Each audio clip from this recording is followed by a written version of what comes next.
আল্লাহ তো সবকিছু নিয়তি লিখে রেখেছেন যে অমুক লোক ভালো হবে না খারাপ হবে, সে কাউকে খুন করবে কি করবে না, বা কাউকে ধর্ষণ করবে কিনা, অথবা চুরি করবে কিনা, অথবা ভালো কাজ করবে কিনা, সে বেহেশতে যাবে নাকি দোজখে, সবকিছু আগে লেখা থাকলে আমরা কি করব?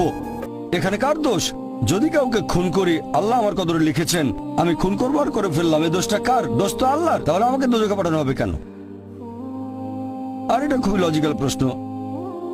এই প্রশ্নের উত্তরে বলবো, আমাদেরকে এই কদর বা নিয়তির ধারণা আগে বুঝতে হবে যে আল্লাহ সুবহানাহু ওয়া তাআলা আগে থেকে লিখে রেখেছেন একটা মানুষ কখন জন্মাবে, তারপরে সে কোন দেশে জন্মাবে, কখন মারা যাবে, কোন দেশে মারা যাবে।